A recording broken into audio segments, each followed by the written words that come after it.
Um, Good afternoon, dear friends. Um, I haven't done a video for at least 2 or 3 weeks, and this is because things change so rapidly that the moment I get a chance to do a video, something else supersedes it. But I think I've come to a bit of a hiatus.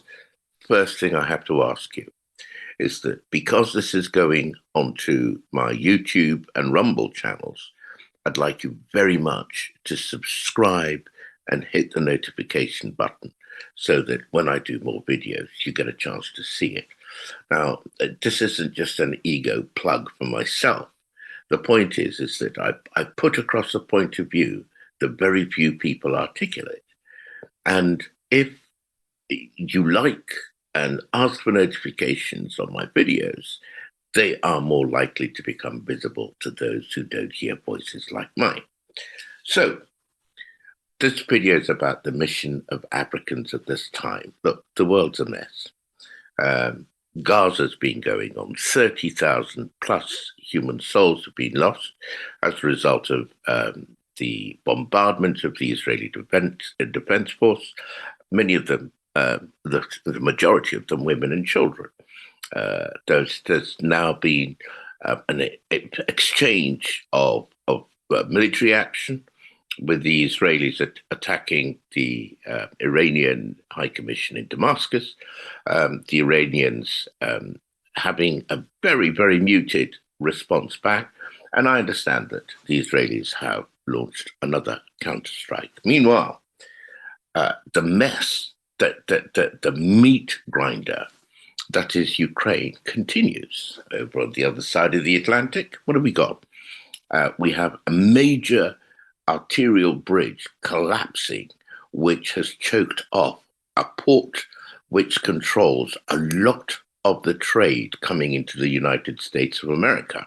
And as if the US didn't have other problems, the southern border of America is still something of a mess. So we are in a world of great changes. And at this time, it's useful for us to think, what part do we play in all of this? Now, I'm mindful that everything I put out is about the personal and human development of my fellow human beings. And here we have it, is that your personal development only manifests in terms of your actions, the things you say, the things you don't say, the actions you take, the actions you don't take as a human being. This is the only way anybody can fathom who and what you are. So I'm going to talk now about the role and mission Africans have in a world which is very much, a lot of people are saying, we're on the brink of World War III. I've seen a couple of commentators who said that actually World War III has started on the down low. But we are in difficult, very, very difficult circumstances. Now, under these conditions, the African posture is typically one of silence. It has always been. In fact, it's been one of the enduring, what should we say, consequences of a long imperial and colonial history across the continent for Africans not to speak up when they need to speak up. The unicorns have been your Tom Sankara's, Osagyefo Kwame Nkrumah of Ghana, which is where I'm from, Mzee in Kenya, Bantu Stephen Biko, Nelson Mandela, and others, Patrice Lumumba. But they have really been the unicorns of the set. And I think we move to a time now when the ordinary people on all of the continents of the world need to find and use their voices. Now, the traditional role that's been reserved for Africans is to provide, if you like, comfort for their former colonizers. But before I get there, let me say something else. Silence. When people are silent, It is the perfect growth medium for all manner of evils to gestate, grow, and manifest. So that knowing that there is a hierarchy of worth in the world, um, if Africans don't speak up, they will continue to be patronized.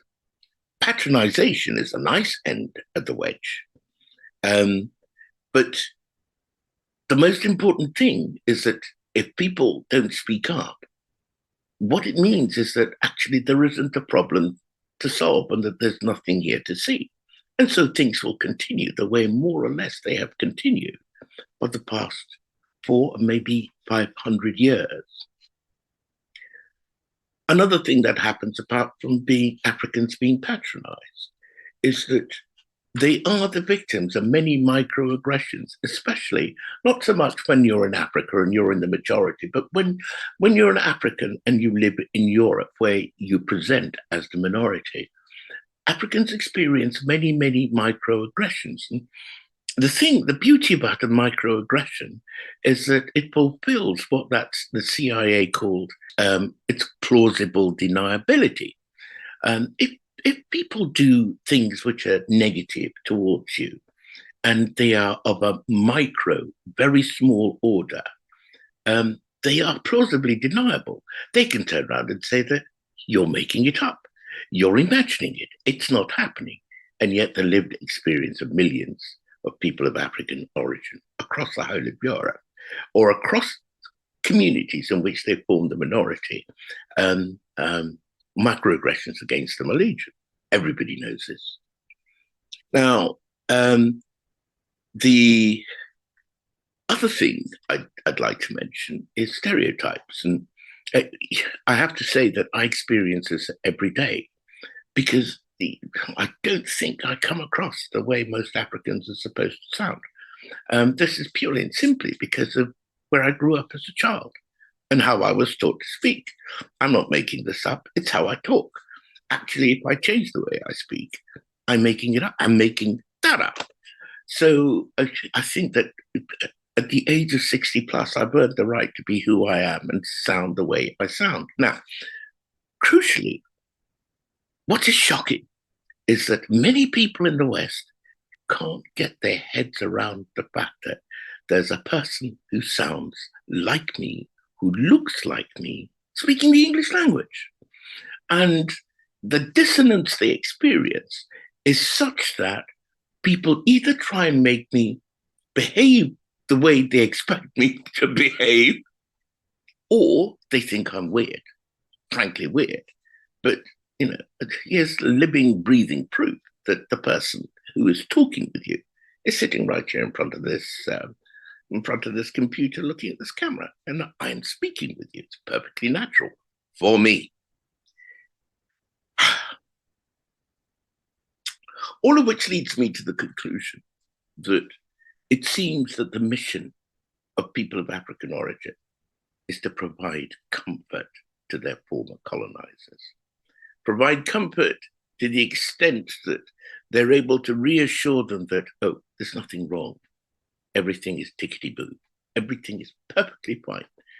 There's nothing to be adjusted. There's nothing to be changed.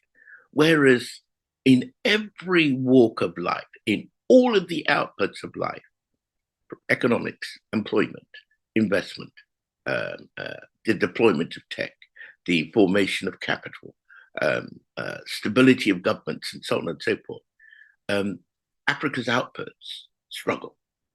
Although recently, of course, some countries have made gigantic strides. However, the levers are still being pulled very much by powers, financial institutions, and governments who are abroad of Africa.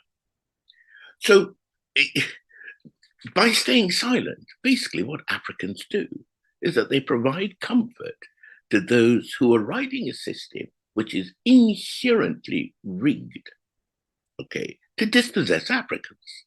A couple of statistics that always shock me is that actually remittances of money to Africa from Africans living abroad dwarf any amount of money that's sent over to Africa and so-called termed as aid.